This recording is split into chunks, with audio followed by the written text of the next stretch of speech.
Good evening, friends. How are you today? Fine. Okay, I'm also fine. Today we are going to study future simple tense. Before we start studying it, please like, comment, and subscribe this channel and also this video. तो किसी भी tense को पढ़ने के लिए हमें हिंदी में पहचान आना आवश्यक होता है। तो आइए फ्यूचर सिंपल टेंस की हिंदी में पहचान क्या होती है उसके बारे में जानें। तो हिंदी वाक्यों की क्रियाओं के अंत में गा, गी, गे आदि शब्द आते हैं। अगर ये शब्द किसी भी वाक्य में दिखाई दें, जैसे वह सोएगा, मैं आऊँगा, तुम खेलोगे, तो वो फ्यूचर सिंपल टेंस माना जाएगा। अब बारी आती है एडवर्ब्स जानने की, और आप जानते हैं कि एडवर्ब्स जानने के पश्चात ही हमें competition exams and school exams में मदद मिल पाती है। बिना इनके हम बहुत कम सीख पाते हैं, बहुत कम सीखे हुए का उपयोग कर पाते हैं। तो इस टेंस की एडवर्ब्स है tomorrow, on Sunday, in 2021, in January, today, on Diwali, the next day, today evening, etcetera. अब बारी है इसके रूल्स के बारे में जानने की। तो पहला रूल, तो अब बारी आती है हमारे रूल फर्स्ट की, और रूल फर्स्ट हमें क्या बताता है? रूल फर्स्ट यह बताता है कि इस टेंस का प्रयोग उन सेंटेंसेस में होता है जिनसे पता चलता है कि कोई कार्य भविष्य में होने वाला है। कहने का तात्पर्य क्या है? कहने का तात्पर्य यह है कि इस टेंस के द्वारा हमें फ्यूचर इवेंट्स का पता चलता है, आगामी एक्शंस का पता चलता है, भविष्य में होने वाली घटनाओं के बारे में पता चलता है। कहने का मतलब है कि यदि कोई कार्य भूत में हो गया या वर्तमान में हो गया, तो उसको बताने के अलावा जो अभी तक नहीं हो पाया है उसको कैसे बताया जाए, उसके लिए हमें क्या करना होगा? फर्स्ट रूल को फॉलो करना होगा। तो फर्स्ट रूल के जो एग्जांपल्स है उससे आपको और ज़्यादा समझ में आएगा। तो पहला एग्जांपल है, he will marry me on Monday, वह मुझसे सोमवार को शादी करेगा। आपको समझ में आया होगा कि ये फ्यूचर इवेंट्स है, यानी जो घटना अभी घटित नहीं हुई है। Second example, it will rain again in July, बारिश जुलाई में दोबारा होगी, ये भी फ्यूचर इवेंट्स है। और third sentence, I shall teach you tomorrow, मैं कल तुम्हें पढ़ाऊँगा। तो कहने का मतलब ये क्या घटनाएं हैं? ये ऐसी घटनाएं हैं जो पास्ट में भी घटित नहीं हुई है और जो हमारे प्रेजेंट में भी घटित नहीं हो रही हैं, लेकिन घटित होने की संभावना को लेकर जो टेंस चलता है वो टेंस होता है फ्यूचर टेंस। और अब इस समय हम पढ़ रहे हैं फ्यूचर सिंपल टेंस के बारे में। अब बारी है रूल 2 की, एंड रूल 2 हमें क्या बताता है? रूल 2 हमें यह बताता है कि इस टेंस का प्रयोग कंडीशनल सेंटेंसेस में प्रिंसिपल क्लोज के रूप में किया जाता है।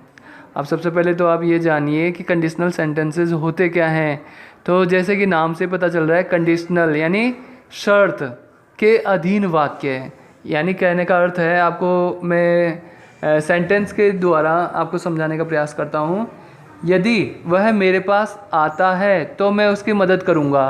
कहने का मतलब, यदि वो मेरे पास आया ही नहीं तो मैं उसकी कैसे मदद कर पाऊँगा? यानी एक एक्शन दूसरे एक्शन को कंप्लीट करने के लिए एक शर्त लगाता है।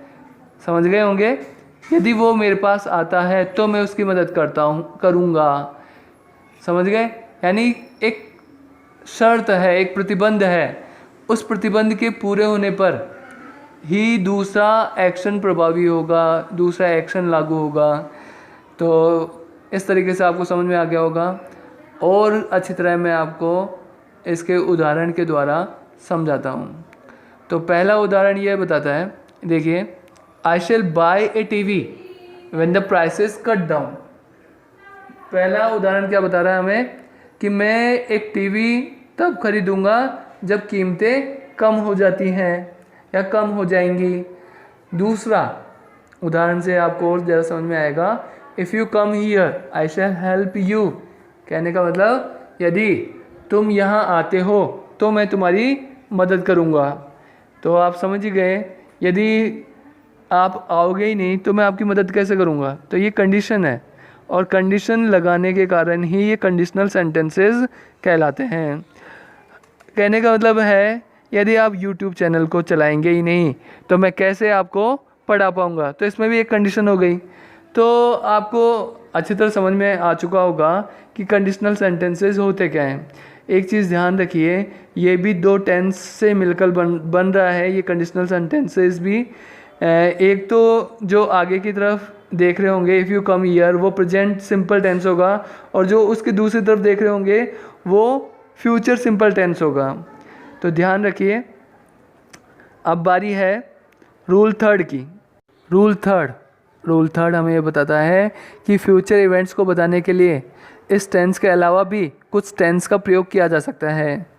अब इससे पहले कि हम इस नियम को समझें, मैं आपको एक अनोखा और अद्भुत फैक्ट बताता हूँ, और वह यह फैक्ट है कि शुरुआत में केवल और केवल प्रेजेंट टेंस और पास्ट टेंस ही हुआ करते थे, लेकिन कुछ ग्रामेरियंस ने कुछ न्यू इन्वेंशन करके और कुछ सुविधा के लिए इस टेंस का इन्वेंशन किया।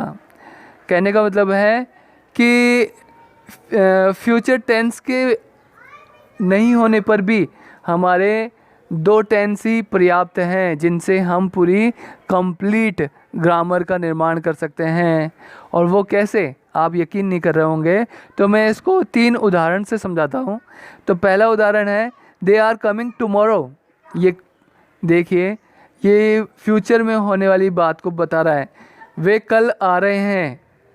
ये क्या बता रहा है, फ्यूचर में होने वाली घटना को। अब आपको समझ में आ गया होगा। सेकंड और समझिए, ही अराइव्स ऑन मंडे मॉर्निंग, वह सोमवार सुबह आता है या वह सोमवार सुबह आएगा, प्लान्ड वर्क है।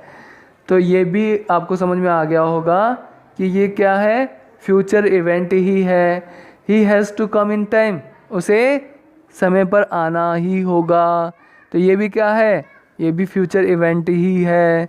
तो आप इन सेंटेंसेस के माध्यम से अच्छी तरह समझ गए होंगे कि शुरुआत में केवल 2 ही टेंस थे, और अगर हम चाहें तो इन 2 टेंस के माध्यम से ही ग्रामर को कंप्लीट कर सकते हैं, सेंटेंसेस को कंप्लीट कर सकते हैं। अब बारी है नेक्स्ट स्टेप की, और वो स्टेप क्या है, जी हाँ, स्ट्रक्चर मेकिंग की, सेंटेंसेस बनाने की। अब हम देखते हैं कि किस प्रकार से स्ट्रक्चर्स के द्वारा सेंटेंसेस का निर्माण किया जाता है। तो आपने पहले के टेंस में सीखा ही था कि किस प्रकार से केवल स्ट्रक्चर को फॉलो करते हुए हम सेंटेंस बना सकते हैं। तो इस स्ट्रक्चर में क्या है, देखिए, सबसे पहले सब्जेक्ट आता है, फिर विल या शैल का प्रयोग होगा, फिर वर्ब की फर्स्ट फॉर्म आएगी, फिर ऑब्जेक्ट आएगा, फिर अदर वर्ड्स आएंगे। अब आपने गौर किया होगा कि जो प्रेजेंट सिंपल और पास्ट सिंपल टेंस है और फ्यूचर सिंपल टेंस है, उन तीनों में एक रूपता है।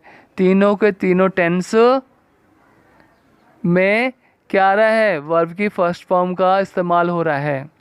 केवल पास्ट सिंपल में अफर्मेटिव सेंटेंसेस बनाने के लिए उसमें वर्ब की सेकंड फॉर्म आती है, लेकिन बाकी नेगेटिव या इंट्रोगेटिव नेगेटिव, उन सब में वर्ब की फर्स्ट फॉर्म ही आती है। अब देखते हैं सेंटेंस बनाने की, लेकिन सेंटेंस बनाने से पहले हमें हेल्पिंग वर्ब शैल और विल का इस्तेमाल सीखना होगा। तो शैल और विल कहाँ आते हैं, शैल का प्रयोग होता है आई और वी के साथ, केवल और केवल आई और वी के साथ, और विल का प्रयोग होता है he, she, it, name, they, you etcetera, यानी जो कुछ बाकी जो बच गया उसके साथ क्या आएगा, विल का प्रयोग होगा। तो आप देख पा रहे हैं कि शैल केवल 2 के साथ ही आ रहा है, और विल का प्रयोग कहाँ हो रहा है, he she it name they you बाकी बचे हुए सबके साथ है। हालांकि अब जो ग्रामेरियंस है उन लोगों ने इसमें ज़्यादा अंतर नहीं रखा है, कोई भी किसी के साथ इसका इस्तेमाल कर लेता है। पहला सेंटेंस है मैं सुबह कपड़े सिलूँगा। जी सेंटेंस ही बोला है मैंने, कपड़े सिलने के लिए नहीं कहा। तो सेंटेंस बनाते हैं। सबसे पहले क्या आएगा, सब्जेक्ट। सब्जेक्ट के स्थान पर क्या आएगा, आई, और आई के साथ क्या आता है, शैल। और फिर वर्ब की फर्स्ट फॉर्म क्या है, सिलने को बोलते हैं स्यू।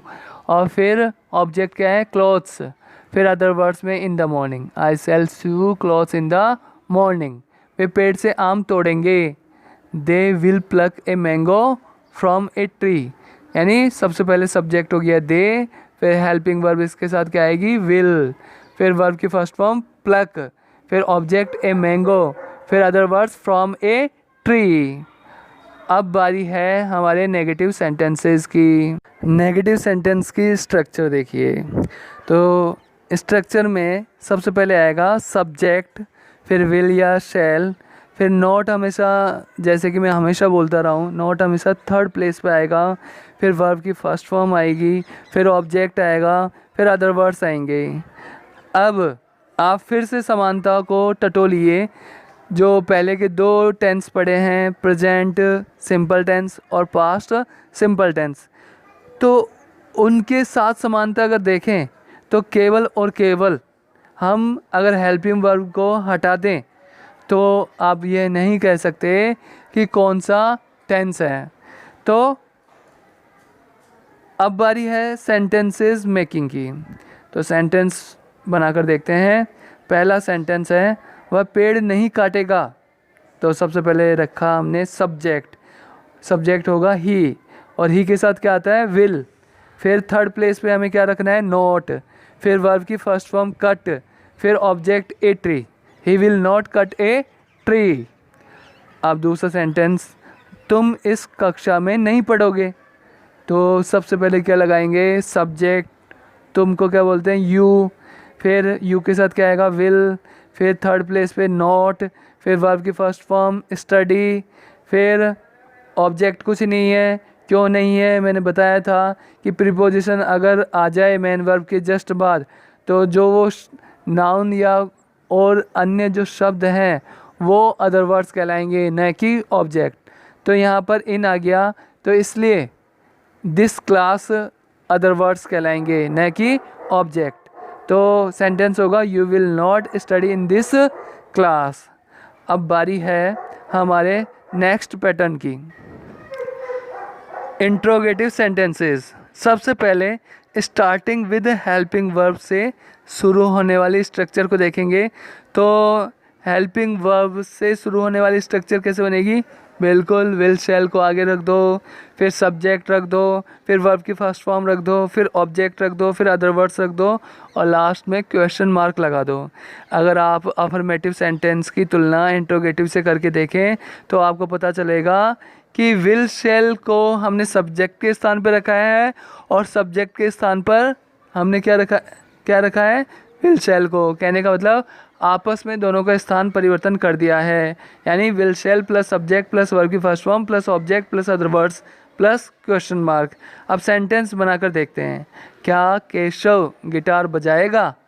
तो सेंटेंस कैसे बनेगा, सबसे पहले अपने पैटर्न के अनुसार हेल्पिंग वर्ब विल आ जाएगी, क्योंकि केशव के साथ विल आ सकती है, और फिर सब्जेक्ट आ जाएगा केशव, फिर वर्ब की फर्स्ट फॉर्म क्या हो जाएगी, प्ले, फिर ऑब्जेक्ट क्या हो जाएगा, द गिटार। द क्यों आया, क्योंकि जो प्लेइंग इंस्ट्रूमेंट्स होते हैं उनके साथ हमें द का प्रयोग करना होता है। अब सेंटेंस बना will Keshav play the guitar. दूसरा सेंटेंस देखिए और अच्छे तरह समझ में आएगा। क्या तुम मुझे बचाओगे? तो इसको सेंटेंस कैसे बनाएंगे, सबसे पहले हेल्पिंग वर्ब विल, फिर सब्जेक्ट क्या आ जाएगा यू, फिर वर्ब की फर्स्ट फॉर्म क्या हो जाएगी सेव, फिर ऑब्जेक्ट हो जाएगा मी। तो क्या सेंटेंस बना, विल यू सेव मी। अब आपको समझ में आ गया होगा। अब बारी है हमारे WH वर्ड से शुरू होने वाले सेंटेंसेस की। तो इसकी जो स्ट्रक्चर है वो कैसे होगी, कुछ भी नहीं करना, हमें केवल और केवल जो अभी स्टार्टिंग विद हेल्पिंग वर्ब वाली जो स्ट्रक्चर थी उसमें WH वर्ड्स को आगे लगाना है। WH वर्ड्स जानते ही हैं कौन से होते हैं, where, why, when, who, which, how many, ये सब WH वर्ड्स हैं। तो उन शब्दों को आगे रखना है और हमारा सेंटेंस बन जाएगा। यानी जो पहली स्ट्रक्चर हमने सीखी थी वो तो थी जब वाक्य क्या से शुरू हो, जैसे क्या वह जाएगा, क्या तुम खेलोगे, क्या वो पढ़ेगा। अब बारी है जब वाक्य के मध्य कोई प्रश्नवाचक शब्द हो, जैसे वह क्यों आएगा, तुम क्यों सोओगे, वह कहाँ जाएगा, ये सब। तो आपको डिफरेंस पता होना चाहिए और ये भी पता होना चाहिए कि दोनों का पैटर्न क्या है। अब हम सेंटेंस बनाकर देखेंगे तो आपको और अच्छी तरह समझ में आएगा। तो पहला सेंटेंस हम देखते हैं, तुम कहाँ रहोगे। बहुत ही सिंपल सेंटेंस है, हाँ बिल्कुल आप बहुत ही आसानी से बना सकते हैं। अब हमें सेंटेंस बनाने के लिए हमारे स्ट्रक्चर को फॉलो करना है और स्ट्रक्चर में WH वर्ड्स आगे हैं। तो कहाँ को इंग्लिश में क्या बोलते हैं, वेयर। क्या बोलते हैं, वेयर। फिर हेल्पिंग वर्ब क्या आएगी, विल। तुम के साथ क्या आती है, विल, वेयर विल। फिर यहाँ पर सब्जेक्ट क्या होगा, यू। फिर वर्ब की फर्स्ट फॉर्म स्टे। तो क्या बना sentence, where will you stay. Jaipur में बारिश कब होगी।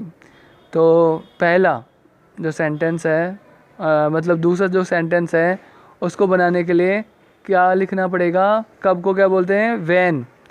अब इसके साथ क्या आएगी, विल। फिर सब्जेक्ट इट। फिर रैन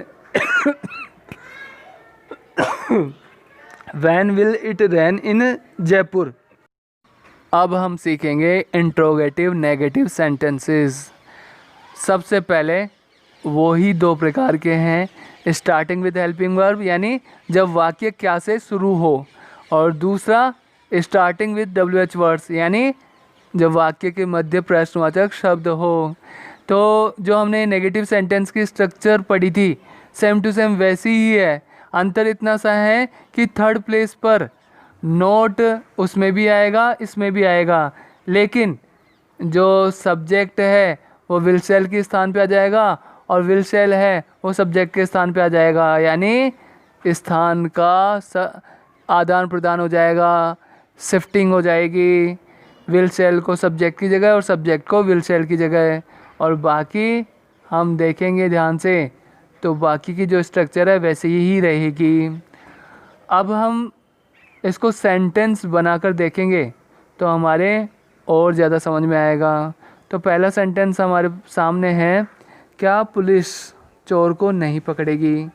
तो कैसे बनेगा सेंटेंस, सबसे पहले क्या रखें, हेल्पिंग वर्ब विल आ जाएगी, फिर सब्जेक्ट क्या हो जाएगा, पुलिस, फिर उसके बाद थर्ड प्लेस पे क्या आएगा, नॉट, फिर वर्ब की फर्स्ट फॉर्म कैच, फिर उसके बाद में क्या आएगा, ऑब्जेक्ट ए थीफ।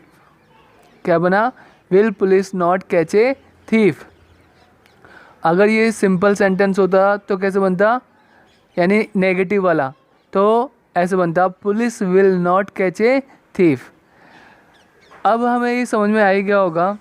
और अच्छी तरह समझने के लिए आप दूसरे सेंटेंस को और देखिए, क्या मैं तेरी शादी में नहीं नाचूंगा, तो वैसा ही है। सबसे पहले विल आ जाएगा, आप चाहें तो शैल लगाएं इसकी जगह पर, shall I not dance in your marriage. देखिए वैसे तो हमें पता है कि शैल आना चाहिए, लेकिन आजकल के जो ग्रामेरियंस हैं वो विल और शैल दोनों को ही उचित मानते हैं। तो यहाँ पर हम शैल का ही प्रयोग करें तो बेटर होगा। तो क्या बनेगा, shall I not dance in your marriage. वापस देखिए, shall I not dance in your marriage. तो आपको अच्छी तरह समझ में आ गया होगा कि जो इंट्रोगेटिव नेगेटिव सेंटेंस है वो नेगेटिव सेंटेंस को याद करने पर आसानी से बन जाता है। अब बारी आती है स्टार्टिंग विद WH वर्ड्स की।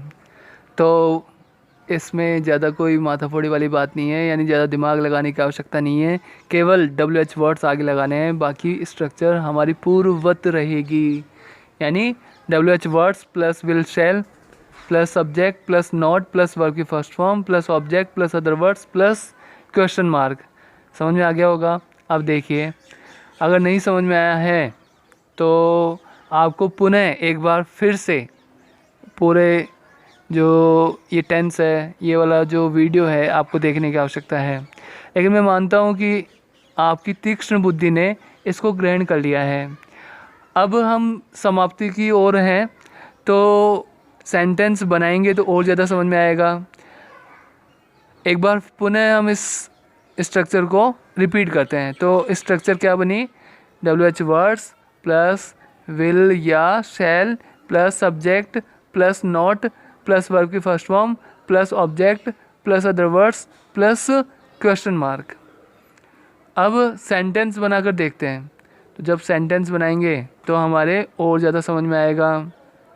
तो पहला सेंटेंस है, तुम स्कूल क्यों नहीं आओगे? तो सबसे पहले WH वर्ड्स में क्यों को क्या बोलते हैं? वाई। फिर क्या आएगा? विल। फिर क्या आएगा? Subject you. फिर नॉट। फिर वर्ब कम। फिर to school. Why will you not come to school. फिर क्या? फिर दूसरा सेंटेंस और बनाकर देखो तो और ज़्यादा समझ में आएगा। वे जयपुर क्यों नहीं जाएंगे? Why will they not go to Jaipur. समझ में आ गया आपको? बिल्कुल, मेरे ख्याल से आपको समझ में आ चुका है। और जब आपको समझ में आ चुका है तो आपको क्या करना है? आपको खुद अपने मन से स्ट्रक्चर याद करते हुए सेंटेंस बनाने हैं। अब मैं लास्ट में आपको क्या कहूँगा, आप जानते ही हैं कि कृपया करके इस चैनल को सब्सक्राइब करें, लाइक करें, कमेंट्स करें, ताकि मुझे पता चले कि आपने इस वीडियो को कितना पसंद किया है और मैंने कहाँ पर गलतियाँ छोड़ दी हैं या क्या कमियाँ छोड़ दी हैं, जिन्हें मुझे आगे आने वाली वीडियोज़ में दूर करना है।